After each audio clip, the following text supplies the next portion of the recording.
Displaced Comedians. That's what's coming up on The Art of Bombing, episode 166. My friend Dan, he's got a podcast, 'cause all comics need a podcast, and nobody had a podcast called The Art of Bombing. So Dan went out and bought a tape deck. Who knows why he bought a tape deck? Now podcasts don't get played on tape decks, but Dan is from the 80s. So hey there, all you funny jerks, come talk to Dan about your work. Tell him all about your worst times. It's The Art of Bombing.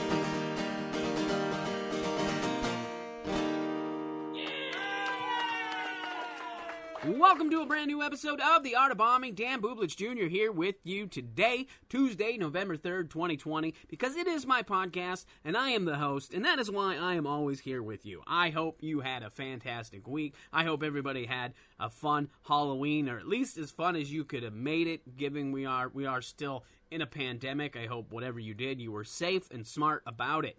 And I hope you had fun. I hope everybody had a good holiday. I did not do much for Halloween. I recorded an upcoming episode of the podcast during the day, and then I watched Truth Seekers. I binge watched Truth Seekers. It's a new Amazon Prime series from Nick Frost and Simon Pegg, and it was pretty good. I enjoyed it. If you're tuning in today, the day that this drops, it is November 3rd, like I said. It is also a very important day. It is Election Day, and it has been a pretty intense political season. Is that what they say? I don't know. Political year. I don't know what they say, but there's a lot of intense campaigning going on, a lot of intense political ads and things of that nature going on. And I'm not going to get put too political, other than I'm just going to say, if you're listening to this, make sure you vote. And if you're one of those people that says, I don't need to vote, my voice doesn't count, I got to tell you, I was listening to a podcast the other day, and it had to do with, they were talking about a town where they really didn't do real elections, because the town is pretty much ran by the church, and whoever the church said vote for, that's who got elected, and that was just the way it was. But things were changing, and they were basically doing their first actual city election, and it was an important day of history for that town. And one of the people that was trying to get people to go out and vote had said something very interesting, and I'm going to paraphrase what he said. He basically said that when you choose not to vote, you're still choosing to vote. You're voting. Your vote basically says you're okay with the way things are, and you don't want change. So keep that in mind. When you think that your vote does not count, you're still voting by making that decision. And you got to live with that vote. You got to think about that. So, all right, that's enough about politics. Like I said, just make sure you go out and vote. Do your part to make a better tomorrow. That's all we can do. Live one day at a time and do what we can today to make tomorrow better, right? All right, today's episode, very excited. My guest is Niko Lukoff. He's a comedian based out of Idaho, and we had a great conversation. He is the founder of a Facebook group that's gotten a lot of attention. It's called Displaced Comedians. He founded it right at the beginning of the pandemic when live comedy started shutting down. And it is a Facebook group that is pretty much dedicated to virtual comedy, open mics and showcases and things of that nature. So we're going to talk more about that throughout the episode. Before we get to the great conversation that I had with Niko, let's talk about a couple of things. I will say this, I did have a couple tech issues.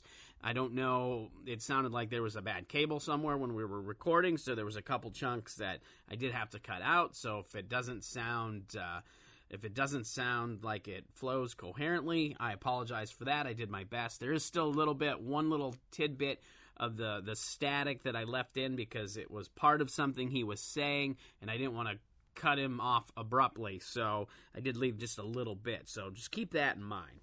I just wanted to warn everybody about that. Now, next week, I will be in Las Vegas at the World Series of Comedy, and I plan to do episodes every day. They probably won't be full episodes, but there's going to be over 101 comedians from all across the country in Las Vegas for this festival.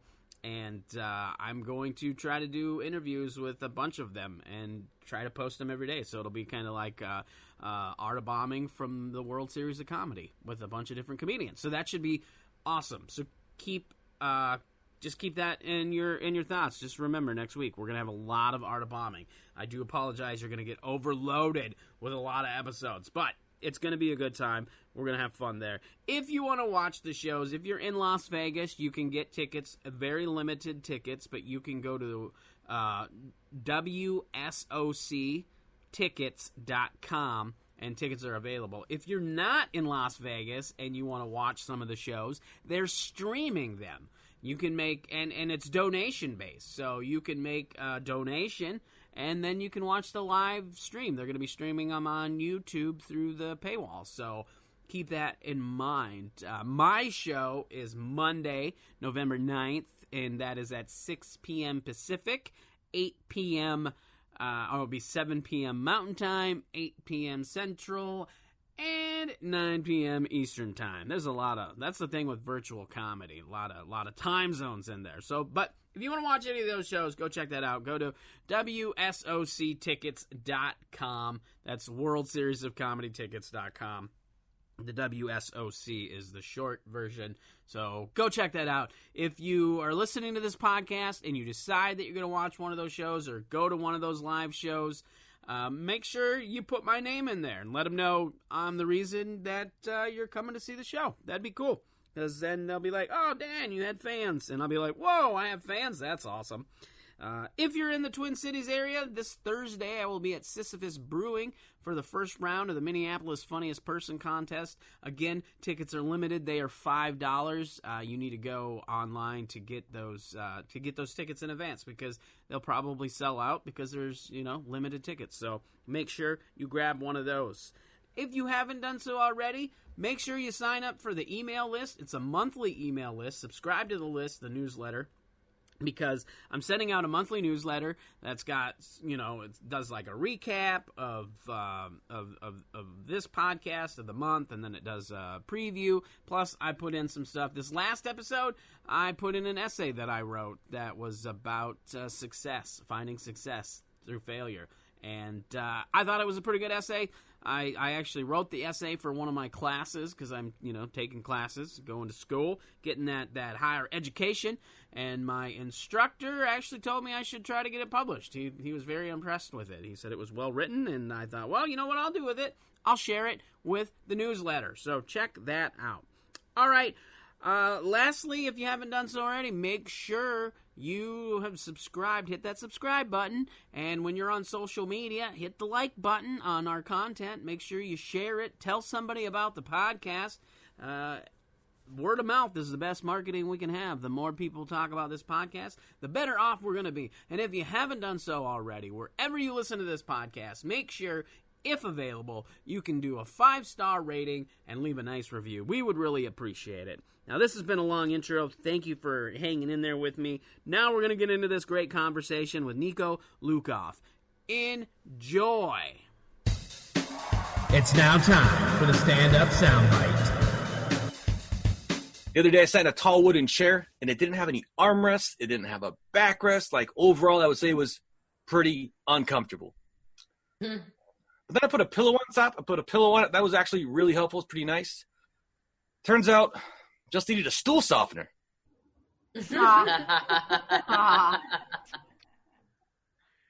You know what? If you didn't laugh at that, that's okay. That's a numb ass joke, folks. That's a numb ass joke. Maybe sit with it for a while, see what you think. Look, I like it. I think it's got legs.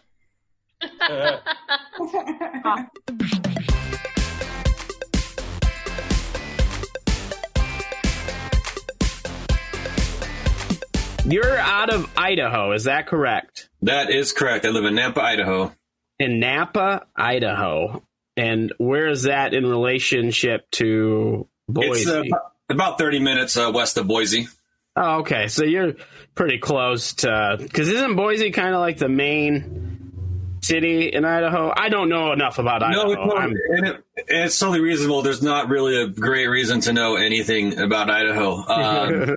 But yeah, it's the town, like it's the, if you want to call it the big city, like the big, the bigger, town in the area. Which is weird because actually I never did comedy here because I just did comedy when I traveled. So like after we're on the other side of the virus and everything, and I look forward to actually doing stuff here. So you haven't actually did anything in Boise. You started there. That's where you pretty much live outside of there, but you haven't did comedy there yet. You only do comedy when you travel for work. Yeah, that's what I started doing. It was just one night, went out to an open mic in Portland and got hooked. And then when I was, when I travel, it'd be like either like in Portland, Seattle, Tacoma, usually one of those areas. And I would just try to find mics if there was something going on in the evening that I could get to. Yeah. Well, and those are all great areas. I mean, for sure. Those have all got great comedy scenes and mics and stuff like that. So that's a good way to start. What do you do for work that you have to travel? So I sell process cooling equipment. So basically like I sell machinery to businesses that make craft beverages, a lot of like breweries, distilleries, even extraction facilities, bakeries, all the fun industries that make fun, delicious things. I sell equipment for that. The Northwest is my region that I focus on. So, customers are, so I get to go there. Yeah. Well, hey, there's nothing wrong with that. That works out good. It's always good when you have a job that allows you to travel, because then you can, that's the cool thing about comedy, especially now. There's so many different scenes throughout, the whole country that you can go almost anywhere and find an open mic while you're traveling or a comedy show to check out or something. So that's always kind of cool. Yeah, totally. It's fun. I just go on like badslava.com to start, try to look at like the mic list. Then I join like the Facebook regional groups for like Portland or Northwest, like whatever. And then just kind of dial in. And that's how I got to meet a lot of people I still get to communicate with. Oh, yeah. Yep. Bad Salva. I'm surprised that site's still going. That site has been around for a long time. I don't know how often it's up. It's changed at all, but I remember I just found it one day when I was starting to do mics and go like, oh, this is a good resource to play with. Yeah, I haven't been on the site for a while, so I couldn't tell you if it's been updated or not. But I remember like it was a site when I started, and I started like 10 years ago. So it's been around for a long time.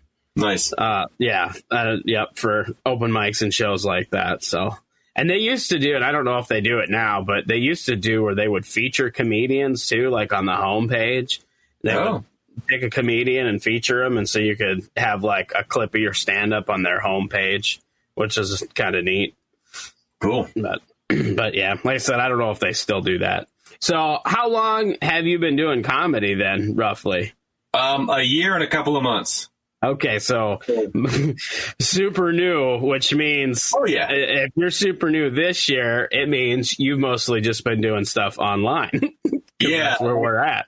I've done about 30 live mics over about 7 months, and it wasn't super consistent because sometimes I'd be able to get to a few in a week, and sometimes I wouldn't go to any for a few weeks. So it was not, consistent. But because of Zoom, I did some rough just guesstimation the other day. And I think I've probably done about 400 Zoom mics or shows or, sets on Zoom. So definitely most of the stuff I've done has been in this land. Wow. That's interesting. I've done a few things virtually and, through Zoom and stuff like that. I haven't got too big into it. Not so much. I mean, the few times that I've done it, I've had fun doing it. I don't know what it is. when I'm at home, I'm just like, I can hang out and do other stuff. Yeah. I'm like, in fact, I did some stuff here recently, but that's because I was getting ready for a taping. So I was like, okay, I got to actually do this. But aside from that, because even now I'm like, I could go do a bunch of open mics right from my computer. And then I'm like, or I can do anything else. I can do anything else. Yeah, exactly. Like, I want to bring that home now? Yeah. I can go. You can have without even having to go anywhere. Yeah, exactly. And I'm thinking, I could read comic books tonight. That sounds better. Comics it is. I think it's really helpful for a lot of people that are like different levels of comedy that just, because like none of the stuff I do now was anything that I did live. So like everything, material wise has all just been developed in here. Well, and I think you have to I was talking to another comedian last night. I did another recording of the podcast, and we were talking about, comedy in this virtual world and how, performing virtually is a lot different than performing live. And, there's you almost have to take a different approach to it, to almost make it more conversational than it would be live. Yeah. You're seeing people real close up. Like we're not, we're not staring into bright lights and like just a little bit of the front row or whatever into darkness. It's kind of neat in ways. I think you can pick up on reactions differently. But like I was just on one just before I hopped over here, and there was a pretty decent delay. So figuring that out, it's always different. It's always different. It's like, okay, do I need to wait for a reaction, or am I going to look like a bigger idiot when I don't get a reaction I'm waiting for? Yeah. Like, yeah. That's been confident in it. You absolutely. That's been my biggest challenge with doing the Zoom stuff is that delay, because it always seems like I'll do a joke and then it's like, oh, it didn't get anything. Okay, I should probably move on. And then all of a sudden people start laughing and I'm like, goddamn delay. Yeah. And it's every single time. I think it's on different Zooms. I think it's consistent on there sometimes, but like I'll hop on one where it's like an immediate reaction. Where it's like, and I'm waiting to have to pause. So the timing it's super weird. I just gotta imagine it's just going to help though with live, like just anything that I try to tell myself that's like anything like that just kind of helps the chops. It just helps it's just going to help make you better. And I'm trying to, it's been fun. Performing is performing. I mean, that's the way I look at it. You're getting time and you're getting to work through material and things like that. So it definitely always helps. I'm surprised by, the fact that there are comedians that have never performed live. They started doing comedy virtually. And I'm interested to see how their experience is when things start opening up and they try to go do live. Because even though the basis is, you say something funny, people laugh. It's a lot different performing live versus virtually, and not knowing what it's like performing live. That's, it'll be interesting to see people's take on that when they finally get to. I think about this all the time. All the time. I was on a Zoom hang after one last night because like we'll do a mic and then afterwards a lot of times we'll hang out and chat.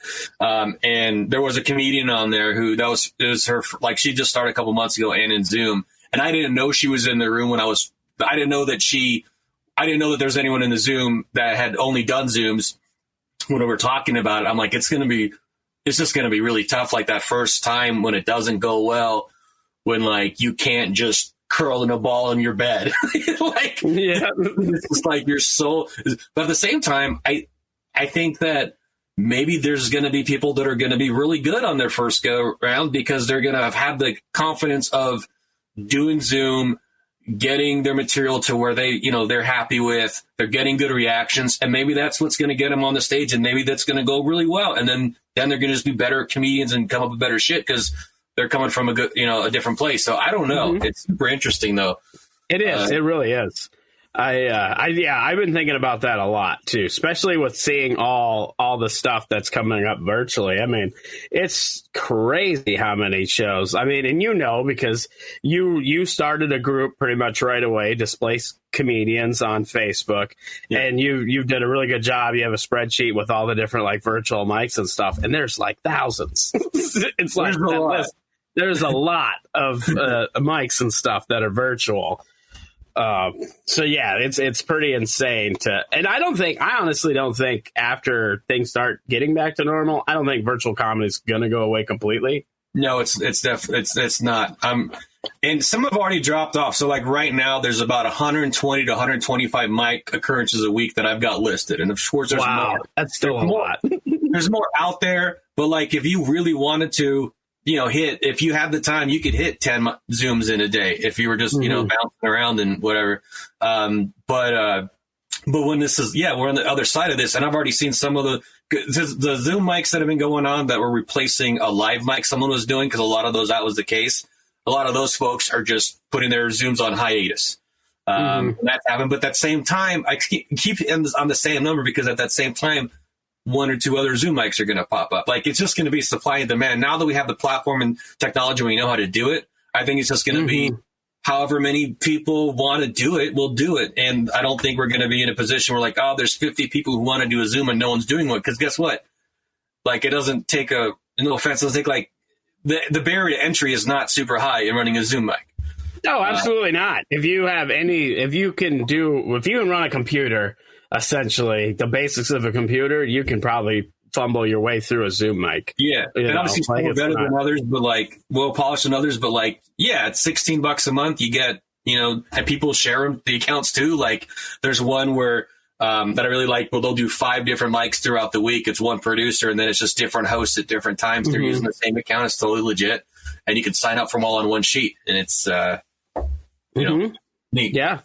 Yeah, it is. I did some corporate stuff too, virtually, and that was interesting. But that was done through Microsoft Teams, and it was okay. I mean, that delay really the delay didn't help, so the timing was kind of thrown off. But also, a lot of the people were muted, and that's where it's tough when you do these virtual mics and people are muted, because then it's like you're just throwing jokes into the abyss, and you have no idea what it is. It's weird. I would rather have their video on and muted in some situations too. Like when the delay is really bad, they don't have background noise, because then you can at least, because once you start that next joke, you can at least see their, you can at least get that, and like it's not the same as hearing it, but yeah, when it's some of these Zooms are like all muted, or it's worse, I think, is when it looks like they're watching you but they're not, and it's like like something like it's super weird. Oh, it absolutely is. Yeah, it absolutely is. No, it's interesting too. I've seen, because just watching like how this, that we had to kind of transform into virtual comedy, but it's also interesting to see how like these shows popped up that are essentially bringer shows. Like a lot of the stuff you saw live comedy has made its way into virtual comedy as well, where you have, I've seen the pay for the mic time, bringer type shows, like all this stuff has followed its way into the virtual comedy as well. That's how you know it's comedy. All that shitty stuff is followed. And just getting people to watch a Zoom show is difficult. It doesn't matter if it's free or paid, just getting people freaking in the Zoom is not easy. Yeah, especially if they don't have the technical capabilities, because that's one of the hindrances, I think, with virtual comedy, especially with Zoom, is if they, some people just don't understand how to use technology, making it hard, like that's one thing I do like about like StreamYard is a good example. Granted, you don't have like a live audience when you're doing it. It's all either broadcast or recorded, but nobody has to download anything to watch this, you know what I mean? Or to be part of it. They just follow a link, where like with your Microsoft Teams or your Zoom, they, even to watch it, you have to download Zoom. You have to have it either on your phone or on your computer. Then you have to be able to access it. And then if you don't know the technical stuff, like my fiance is an example of this, where like she downloaded it on her phone to watch some shows, but she was having trouble with sound. And she didn't realize there was like something you had to do an option you had to change to have sound on your phone, So definitely challenging for some people. Yeah, I was on a feedback Zoom, which I really like some of those on StreamYard. That's the only other stream. I might have done another show on StreamYard where they would have a panel of 3 comedians and you would just do 5 minutes. They'd give you some feedback for a couple of minutes and they'd bring on the next comedian. And that I really liked in Zoom, because I feel like it's a really strong environment for giving feedback and helping each other. So your material, you can, I think, accelerate that process a little bit more as far as like getting tags and like just talking to people. Oh, absolutely. Want to help each other out and just want to help each other be funny. Yep. Oh, and that's what, I try to do. I have a show similar to that I do through StreamYard but it's not where a comic does time and then they get feedback. We just workshop jokes and that's great. That's been good. The other thing I did with StreamYard is I did a storytelling show because that was like something where sure, it's nice if you have instant feedback right away, but like with storytelling, you don't necessarily need the laughter to still tell your story and for it still to be a good presentation. Yeah. Because that was like something I realized right away, like with StreamYard. If you do stand-up on StreamYard, it's very difficult because, especially at the beginning of this pandemic, because you couldn't have as many people in the stream, So like now you can have a bunch of people in there while somebody's doing comedy, and you can at least hear some laughter. But like with storytelling, you don't need that. So it's not as awkward to tell stories versus trying to, tell jokes. Yeah, that makes sense. But, well, now that we got to know you a little bit in this virtual world, let's get to what this podcast is about, which is the art of bombing. And you said before we started recording, you had a couple stories, one pre-virtual and then another virtual, and so I'm anxious to hear these. So earlier this year, I just was at an open mic in Oakland at this bar. I was really excited. It's just a good vibe and energy. I was stoked. I'm like, I'm gonna do 5 minutes, and at that point, I didn't have 5 minutes of material that was any good, but I thought it was, and I'd done it before and got some responses. And I signed up first on the list because I'm like, I'll just get out of the way. And that was my mentality first doing some live mics, not really realizing that there's some sort of, there's some considerations in that. I used to do the same, feel the same way. And I don't know if it was because of being anxious or nerves or whatever, but I was like, I'll just go first. I'll be done. Then I can relax and chill and just, I don't know. It's weird because going up first is a tough spot, even if there's a host, because you're still going up kind of cold. Yeah, and that's exactly right. And that's what I had done. The first mic I had done, I ended up going up first just because that's how they did it. And I loved it because it went decent and I got to just enjoy the show and just ride that high. So I was like, I'm just going to do that again. It's just how it was. I think it's about 20 people or so in the bar. And they have this really cool, old timey mic, the big, yep, mic or whatever, and looked really cool. So I went up and for 5 minutes, which felt like 5 years, I said things that I had worked really hard on. I thought were very funny and gotten some chuckles before, and it was just silence. Now I'm curious because you said it was a bar mic and there was people in the bar, but were those people actually paying attention to the show? Because that definitely makes a difference. Because I have what I call hijacked comedy, and that's when a show or a mic pops up in a bar. There's people there, but they weren't there for the comedy. They were going to be there anyway. I wish I could say that, but it was 100% there for the comedy. 100%. And the comedy didn't happen when I was performing. So that's even funnier of a story. And it was, mostly other comedians, as are a lot of expected mics at a bar. And this is a long-standing mic. It wasn't a surprise to anybody. It was very clear that the purpose was to make people laugh, and that's not a thing that I did. I did my set and I know, take the mic out of the stand and everything, but the host did some time, which went kind of okay-ish. And it did well. It was weird for me. And I didn't take the mic out of the stand because he hadn't, and I just didn't know how on this different type of mic. And I was doing up too, where I didn't want to screw around. In hindsight, it would have been kind of funny to mess with. There's obviously lots of hindsight stuff here. But I did my 5 minutes. So not only am I saying things that aren't getting laughs, but it's also I have a huge dome and the mic was half the size of it just in front of me. I'm realizing now.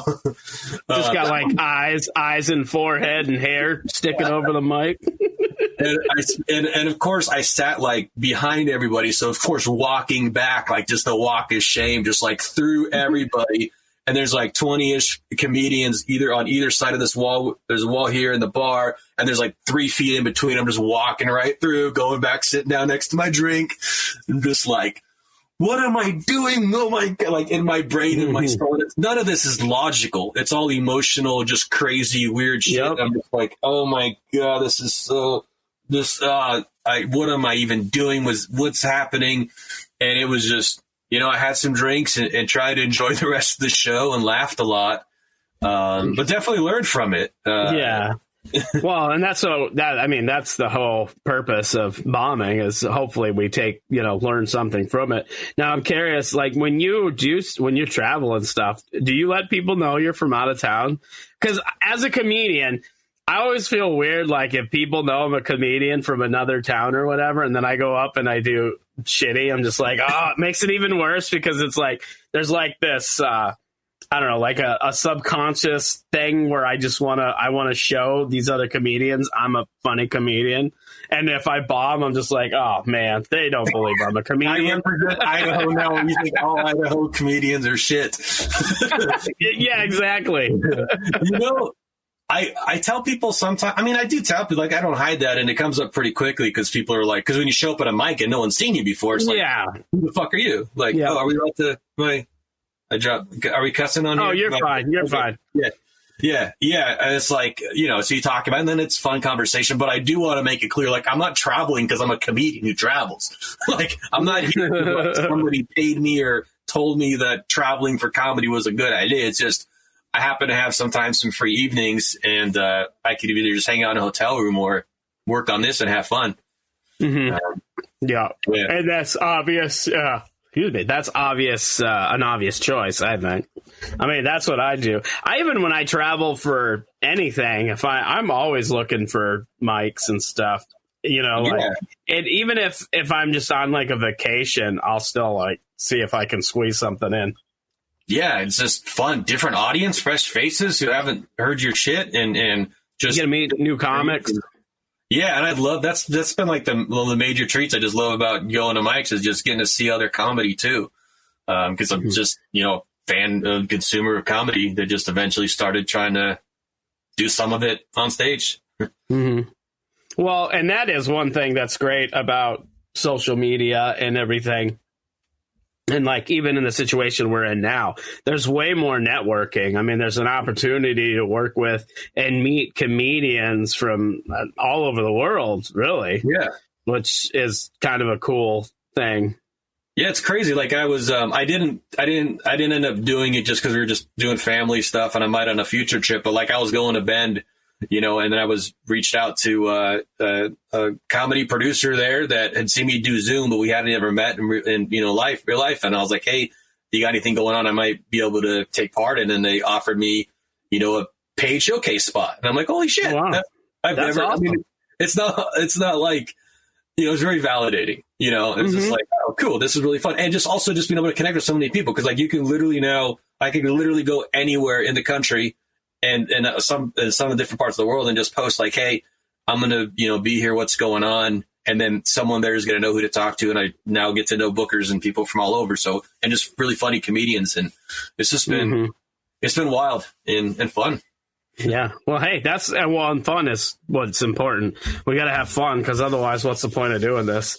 Now you've been doing a lot of stuff virtually and you said you got a show where you bombed virtually. And I'm really, oh my God. It was okay. So a lot of these Zoom shows there's less people on them on the Zoom mics because it's just like 5 or 6 comedians, a couple of their friends or family members.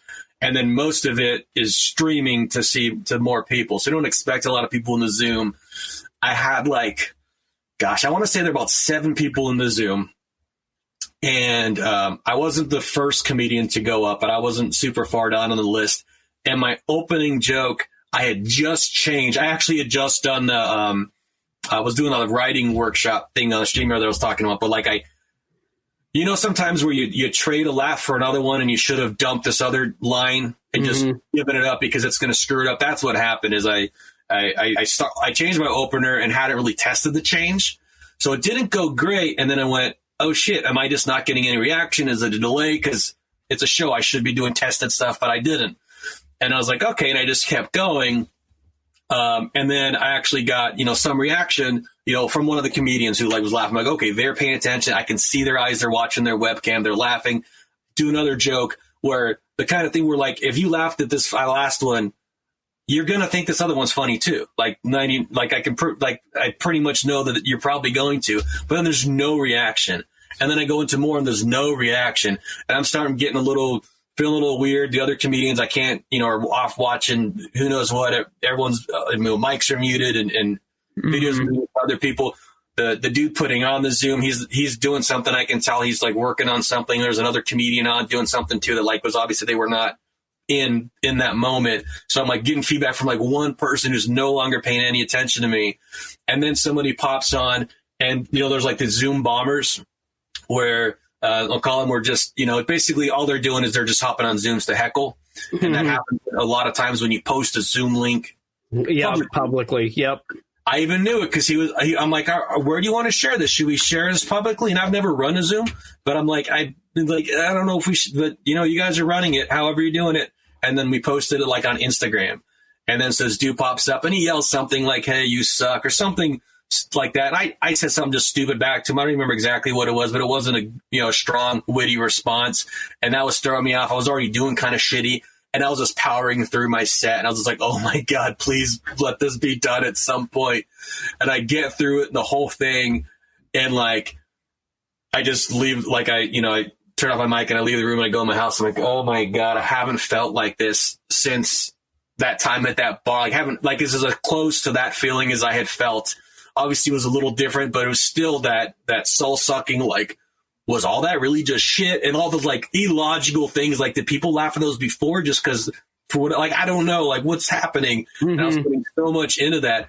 Now I have time to look at my Facebook chat, which a lot of shows on Zoom will have a chat for everyone on the show. And it turns out when that person came on and doing the Zoom bombing or whatever, and that was really not too bad because a lot of people will go on and will try to share the screen and put up porn and do stuff. Yeah. I haven't been ones that have done that, but I know people who have been. This is just heckling, and it turned out they were trying the comedian that was the dude that was running the show that I could tell was engaged in something else. He was trying to kick out that heckler, and the other comedian who I didn't know was part of running the show was also working with him. So these two comedians are obviously have something going on, and the other comedian who was watching, they accidentally kicked out our only audience member, which was the friend of the person who was paying attention to me and laughing. So we have this person who's a comedian who got their friend to watch this show, got them kicked out of the Zoom. No. And so then that comedian who was paying attention and I was getting reactions from was pissed, rightly so, because they're messaging with their friend who couldn't get back in, was having trouble getting back in, and they couldn't kick out the right heckler. So they're trying to kick out the heckler. They actually kick out our only person in audience. There might be a couple, but one of our only audience members who wasn't a comedian. And do this whole thing. Meanwhile, I'm not doing a great job of delivering what I was intending to deliver. And just all these things working against it, I had no idea. And in my soul, I was like, oh, I did such a shitty job. I'm so horrible. And then I listened because I just record on my phone, just the audio. And I listened. I went, from what I was working with, that was actually not that bad. Slowly as I listened to that recording and while I was since I was talking to my wife about it too, and just that feeling of dread and horror just kind of started just leaving my body. And then I hopped on another Zoom mic and did really well, and it went fucking great, and I had a really good time. And I took some feedback on that, don't change that joke that way, get rid of that other part. I just traded some laughs for another point, and it made it more powerful, but together just wasn't very good. And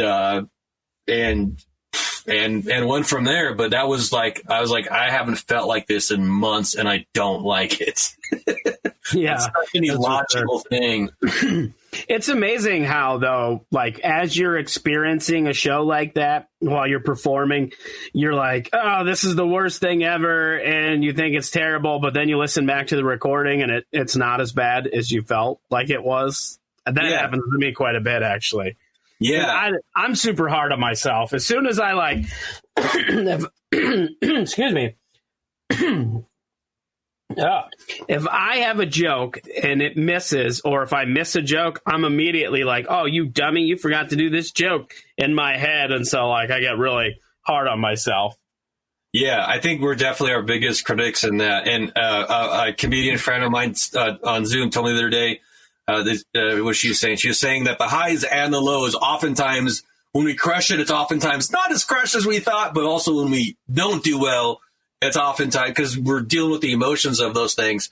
I'm just going to focus on the fact that when it doesn't go well, it oftentimes did go better. And I did listen to that recording even at that bar, and there were a couple sounds at that bar that I did. It still wasn't great, but also just I'm a new open micer. Like it just wasn't very good. So that's fine. Yeah. Oh, and that's going to happen. You know, I mean, at least with that, you can tell that, hey, this is probably me, you know, and not like other like in the bar situation. And what I mean by that is, you know, like I said, a lot of times open mics at bars, there's people there, and aside from the comics, but they're usually not there for comedy. They're just there to, you know, drink and watch whatever sport's on. And so then it's hijacked comedy, and then they get angry because now their thing is getting shut off for comedy. So at least it wasn't that. Yeah. You know, where you have to deal with that on top of it. Because when you know that it was probably your jokes or your writing or whatever, you can go back and you know, listen back and then work on that and, you know, make the joke stronger and stuff. It gives you something to work with. Yeah. And even on that one, that live one, the next night I did another mic at a different place. Did some stuff that I had been working on, but also just some brand new, like things I just thought of like the night before. And it went way better and just felt amazing. And it made that moment even better. And had I not bombed that night before, I would be doing that same material at this other place. And even though this other room I think was just an easier room, it wouldn't have gone as well as it ended up going because I put some focus on just trying to come up with funnier stuff. And no, absolutely. So, yeah. That's what we got to do. You got to, you know, that's that thing too. I feel like a lot of comics struggle with, you know, and it goes back to like writing, you know, there's that trope of, you got to kill your babies, you know, you can't be afraid to kill your babies. And I think that's the same with stand up. You know, people, you write a joke and you think it's the greatest joke ever. And then you go tell it and it doesn't do what you wanted it to do. But, you know, being able to say, okay, it didn't do what I wanted to do. You maybe try it a few more times. It doesn't get what you want. And then being able to say, okay, I can't do that joke no more. There's no hope for this. Either get it there, trying to do something different. And that's what a lot of stuff, like I said, on the first couple of Zooms I did stuff that I had done live because that's all I had. But then it didn't go great. And I realized, oh, my set's not great. And that's fine. I'm learning, but I'm like, I'm going to figure it out. And then I ended up going back to the story I tried to tell at my first open mic, which was when I had a 3-minute set. I just hadn't prepared for it. 3 minutes was just too fast to do the story properly too. And then started working on that. And that just kind of ended up being like my go-to favorite Zoom set. And it was just gone from there and adding other stuff too. And it's been a lot of fun. Yeah. Well, I'm curious. So at the beginning of the pandemic, when the Zoom stuff, you started that group right away, pretty much, from what I could tell, which blew up. You got like over 1,000 members, or even, you know, I don't know what the exact is. I just know there's a lot. But I'm curious, how has your material grown in the sense that, you know, like how much good material do you feel like you had at the beginning of the pandemic versus now with doing all the Zoom shows and writing and things like that? So I'm gonna go back to a couple things. Right now we're at about 30. We're about 3,700 members currently. Okay, I knew it was quite a bit. I knew it was over 1,000. Yeah, no, it was quick. I just invited a bunch of people, and now it's at the point where Facebook is recommending to people that on their stuff. So like that's people invite people. It's been a lot of fun. But yeah, started about a month after after everything shut down. As far as material goes, I mean, I'm going to say this right now, but then in, a month I might be like, oh, I was totally wrong. But I did I think a pretty solid 15-minute set recently.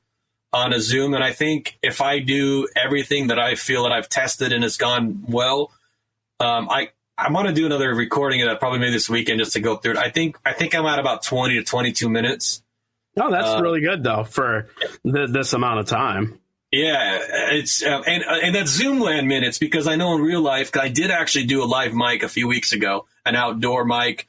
I screwed up my timing so bad. I have a bit where like the alarm goes, I set my alarm to go off, but like I didn't know when they were starting the timing, and that just threw me off. The stuff that I did and delivered properly went well, but I know that in real life, 22 minutes of Zoom is probably going to be closer to maybe 15. I don't know the number, but it's going to be more condensed. But that's fine, because if I can pack the laughs that I get in 22 minutes into 15 minutes and still get the message across, then that's even better, I think, to have more fun along the way. But yeah, it's just been, if you can do 2 sets a day without really like stressing about having to get to this Zoom or that Zoom, like 2 a day is pretty, if you want to do it, you can do it without really a lot of, absolutely. Of that, so, if you do that I've done 4 or 5 in a day where I've done the same set in 4 or 5 different places. And by the 5th time, that set's different. So like just being able to accelerate the tweaks in that process, I think has been very beneficial. I know for me, and I'm sure for a lot of other people, where now, if not, go ahead. Oh, go ahead. Finish your thought. Sorry. Honestly, where if not, like sometimes I'd be home just rehearsing in my garage anyway. Then I would go be like, all right, this is the one mic I'm going to get to this week. And then I'll do 3 minutes there. And it's like, okay, how much feedback can I get from that and figure out how to make it better so next time it's going to be any different? It was not easy. Yeah. Well, yeah. And I mean, because that's the other thing, compared to when you were doing live comedy, because you were mostly doing comedy, you said, when you traveled, were you doing, maybe 1 to 2 mics a week versus how many Zoom shows, mics and or shows are you doing now? Usually, or how many do you try to do, I should say? So last time I added some up, it came out to averaging about 2 a day. So okay, so you're doing that's like 14 shows a week, roughly. Yeah. Wow. So between, it could be a mic, it could be a show. Sometimes the difference between them and Zoomland are not very, very big. But yeah, just doing some performance of some kind. And the first, show I've ever got on was on Zoom, and that was Flappers out of Burbank. They do a daily Zoom open mic. Just every night of the week, set a 3-minute sets. I love getting on there, and they'll do auditions for their showcases, for their unpaid spots, but they're a lot of fun doing 5 minutes with a bunch of other comedians from all over. Now, on their showcase spots that they're doing, are they getting an audience? It depends. I mean, is that... Depends. I think in Zoomland, getting the comedians to be a good audience is just as important. I would agree.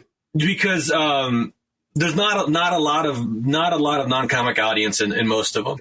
Sometimes it's 3, sometimes it's 10, somewhere in between. But what I really like about theirs too is that the comics are typically engaged and paying attention to everybody too. So, including the comedians, you're talking with the room, 15, 20-ish people that are engaged and want to listen to what you're doing. And they do a really good job of like having high energy, and it's pretty fun.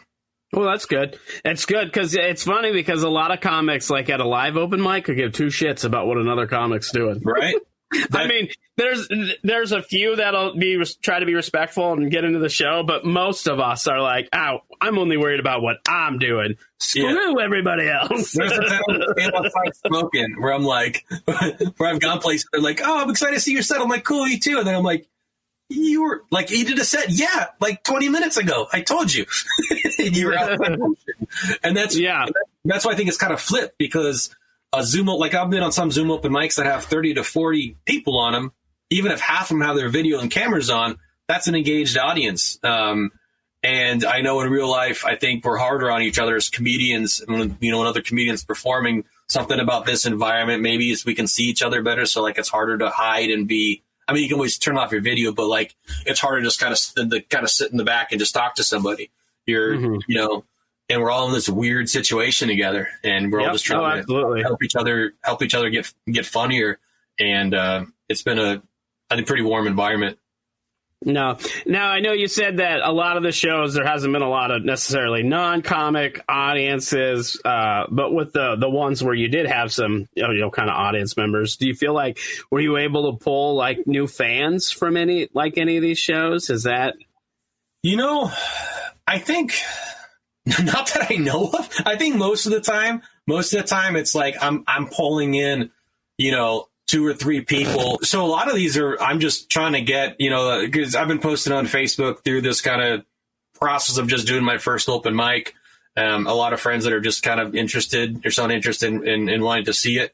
So I'm just trying to bringing people in, as tough as it is. I don't know how many more like followers or anything I've gotten like that from any of the shows. Honestly, mostly it seems to be people that I've already been engaged with in some capacity. Mm-hmm. Aside from just fellow comedians, because we're pretty, which is cool too, because we're all fans of comedy, and I think people are being pretty genuine when they actually enjoy something on these, and there's just a lot of funny people all over to get to connect with. No, absolutely. Like I said, I haven't done a ton because, I've been busy doing other stuff and too, but the ones that I have done, I have had fun doing them, and I should probably do some more, but, I'm lazy. Now, I have a thing called the bumming and bombing. That's the dreadful feeling you get after you bomb. You talked a little bit about, that because you were talking about how you were talking about it with your wife, but that feeling for you, how long does that typically last for you? Oh, man. So that time, it just took as long as it took for me to, I guess, inside myself, I don't know if redeem myself is the proper thing, but just to, gosh, I don't know. I want to say that was about a 40-minute process, but it could have been 10 minutes, and I could just be totally wrong. Like, I think it was around I think it's however long it takes to kind of come back from it. Like, that one that was that live one, that messed with me so much. Like, and this is, it shouldn't, like, it's so illogical. But like the next day, I was just like, what do I do? How do I? And then I was just thinking up some more stuff. I'm like, okay, that's kind of funny. And then just getting back and doing it again. So however long that takes is how long I've felt that feeling. Now, next time, how long is it going to be? I want to say right now that I've like grown enough to be like, no, I can handle it. And within 20 minutes or so, I'll just be, I don't know what it's going to be next time. But it was like, I think it's going to be a combination of gained confidence and being honest with myself too, because all those times when I've eaten shit live or wherever, I've gone like, if I'm completely honest with myself, I just didn't do that good of a job. For the, well, and that's most of the time. That's with all of us when we don't do good. Yeah, a lot of it's on us. It's more about, and it's about being able to admit that. But that's one thing that I know, like over the years, like that'll change how you feel about, how long that feeling goes with you. Because I remember when I first started doing comedy, if I had a bad set, it was like the end of the world. And now I'm just like, whatever. For me, a lot of it depends on the gig. If it's like a paid gig or something, and I do really poorly I feel really bad about it. But if it's open mic or an unpaid show, if I bomb, I bomb. I still go try to do my best, but it is what it is. There's some things I just can't control. But now, how do you analyze your sets after you bomb? What do you try to look for to improve? Really just, I guess it just depends. I think just anything that I can, I just listen to it and go, again, for a lot of the time, I was wrong with how the responses were. And then just realizing just whatever the factors happen to be, like that one on Zoom where I went, oh, that first joke, I needed to change that around. And I just didn't do that how I should. I guess just critiquing what I'm listening to. I guess that's not a super strong response there, but just going through it and going, okay, was this actually funny? What were what was going on? And just taking it, to see what could be changed. Should I get rid of this joke, or should I just change it, or change my delivery, or whatever I need to? And usually it comes down to just sounding more relaxed, especially in that situation, because I was getting stressed out and it's probably coming through. And that, no one wants their audience to feel like the comedian is stressed out in a. I mean, you kind of act stressed out sometimes. I think people's kind of character, but like for them to really think they're drowning, like nobody, I don't think wants to watch that. No, I honestly feel like, especially at like a comedy club, and people that come to a comedy show, they want the comedians to succeed. Nobody wants to see the comedian fail. Yeah. You know, that's at least, you know, you hope that's the case. Sometimes, you know, that one guy that's like, you know, it'd be funny as if every comedian was terrible. Yeah. I got to go save the day. Do you have any pre-show rituals or traditions, things that you do before you go up? You know, it kind of just depends on some of these Zoom shows, which it feels weird to say that a lot of these getting ready for them does feel like I imagine when I do live shows is going to kind of feel like that I want to get pumped and want to be solid on what I'm doing. Listen to some music, you know, listen to music. Just like energetic music. And I oftentimes forget to do that. And I forget that gets me like pumped up and kind of in the zone. That's pretty much it. Like I like getting ready. I like that I can be in sweatpants like I am right now. That's one thing nice about Zoom comedy. You don't have to put on all your clothes. I did do two of my underwear. I'm not going to say which one, but just because I could. I was like, you know what? It's a Sunday afternoon. I'm hitting a couple of Zoom mics. No one's going to know. Just that now I get to know that and get to tell. Nobody needs to know. That's funny. Well, I like to try to go out positive, you know, because we talk a lot about bombing and stuff. So granted, like you said, you haven't been doing comedy a whole lot, a long time, but so far, excuse me, what's been your best or favorite gig so far? Yeah, absolutely. So I was very fortunate that my first open mic I ever did was at Helium in Portland, which is known for just having a great audience. People are there for comedy. They paid some money and they're engaged. Like they want to be there. And the second time I got up there, I'd say was the best, probably the best feeling I've ever had walking off a stage and doing it. I had there had been a few months in between when I started and then when I got on there again. Everything I did worked, you know, pretty well. Now looking back on it, like it wasn't the greatest material, but it just the energy of the crowd and just everything that they do just felt so amazing, especially because the first time I did it went fine, but I wasn't really that well prepared. So I kind of chalked a little bit up to a little bit of luck, but just this was something I actually worked on the material, and I was very excited that the material I worked on, went back to the place I went to first, got off stage, and just felt that adrenaline just shooting through everything, just like felt so amazing. Like I just had to like go step outside for a minute just to like absorb it, and it just felt fantastic. And that was definitely the most positive live experience I've had. And on Zoom, there's been quite a few. I feel like that have been really the one where I did at a Dow Comedy Studio out of LA where I did 15 minutes. That felt. I had other ones that felt probably equal as far as just like positive when I was done, but it just felt great because that was the longest set I've ever done to date in front of any amount of people. I was alongside in this lineup with people who were legit comedians. Like I'm this open mic. Like one cool thing about Zoomland is, it kind of probably sucks depending on if you are, when you're on a higher level of it, we're all kind of in the same level as far as like we can be on shows together and we wouldn't even really know because we're not in the same scenes or whatever. I was in there with some really legit, really funny people. Bobby Oliver is hilarious. Oh, I know Bobby personally. Yeah. I just watched your special on Amazon. I was like, oh my gosh, this is awesome. I get to perform with them and getting to make them laugh is just super validating. Like it went well. It was a good set. And I just had a lot of fun. And once I was done with that, I just felt really, really damn good. That's awesome. That's awesome. Now, before I have one more thing that I like to close with, but before we get to that, let's talk a little bit about your Facebook group and kind of what inspired that. As far as and did you expect it to grow to what it is and that fast? The answer to the second question was no. I had no idea. I don't really have expectations really. So all it was like when I would travel, I would join the different regional Facebook groups of those areas I mentioned before, and I saw that different ones were doing these Zoom open mics.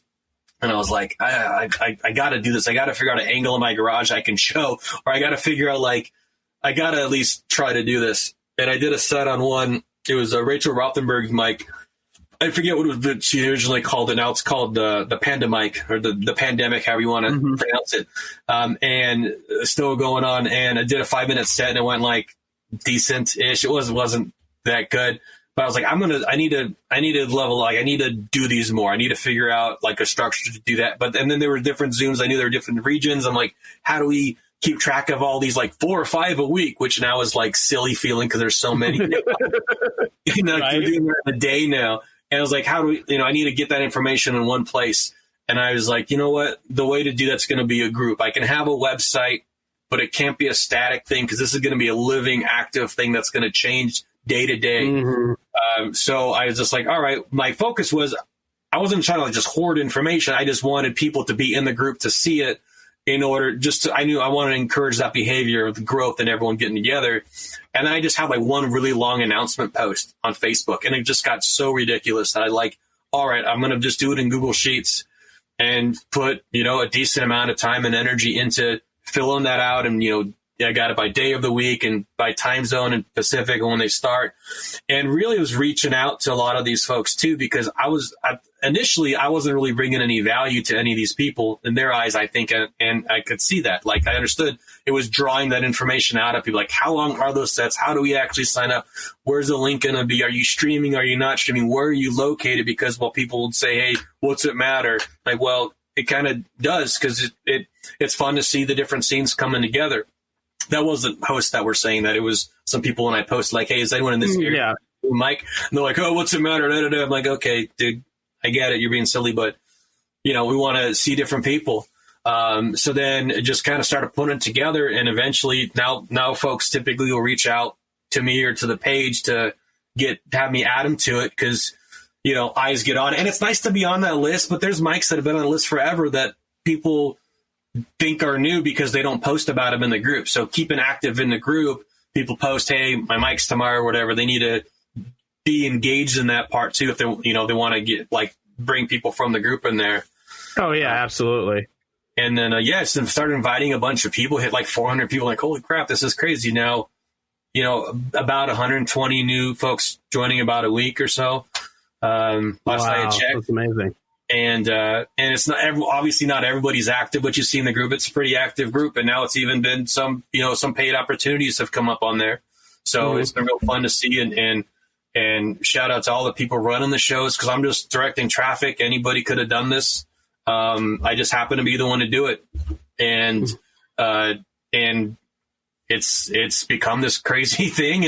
And now when I want to plot out my mics to hit, it really came out from a selfish side. Like, I wanted a resource. It's like, he had the selfish tendencies, but it worked out for everybody. I want to know where I can do these mics. And if it's not something that I'm driven to do, and it's not something that I want to do, then I'm not going to do it or do a good job of it.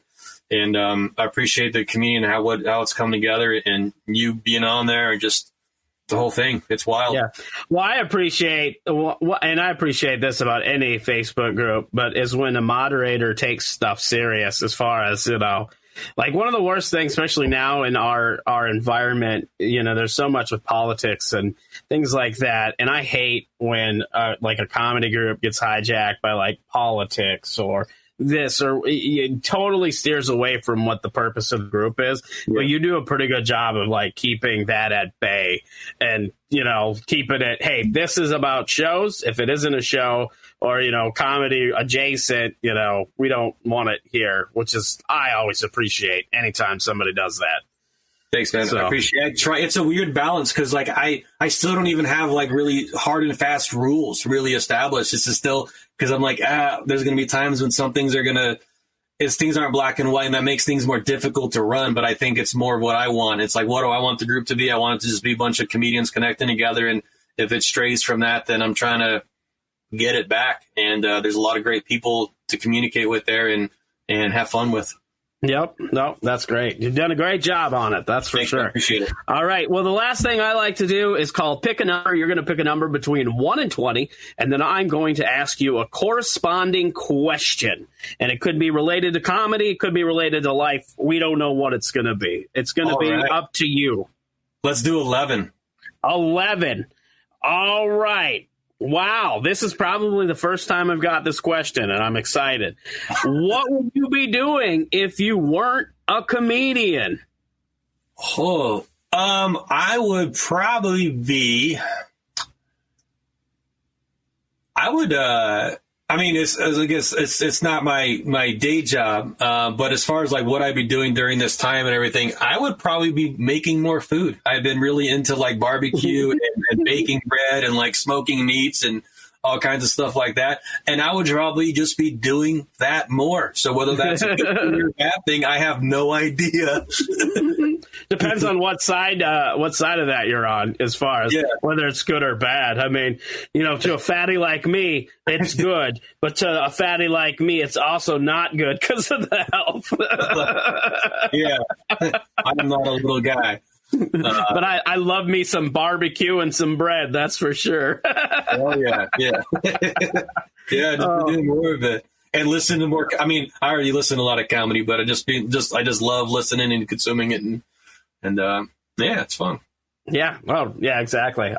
One of the things I've been doing lately, I got into vinyls a little bit, vinyl records and stuff, and like collecting comedy albums is kind of something that's been fun. So like whenever I go to a record shop, I mostly look, I listen to music too, but I mostly look for old comedy records.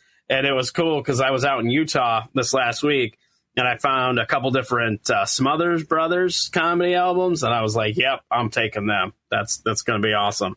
So that's going to be stuff you can't just Google and listen to, right? Like that's cool. Yeah, exactly. I mean, I'm sure it's out there, but yeah, it's not as easy to go listen to that stuff. So. Yeah, and it's just cooler. That's neat. No, absolutely.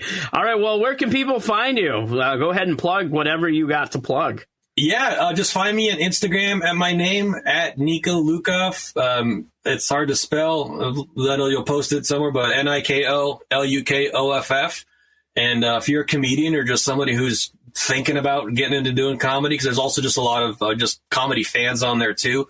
It's kind of geared more towards comedians, but join Displaced Comedians. I post in there a lot. But yeah, on Instagram, I'll post any shows that I'm doing. And love to have you at any of these Zooms and see you do comedy too, if that's something you do. All right, there we have it. Well, thank you so much for joining me. Thanks, Dan. The Art of Bombing is a Blitzed Entertainment production. Hosted and produced by Dan Bublitz Jr., The Art of Bombing intro music was written and performed by John Holt. All other music used in this podcast was under the Creative Commons license.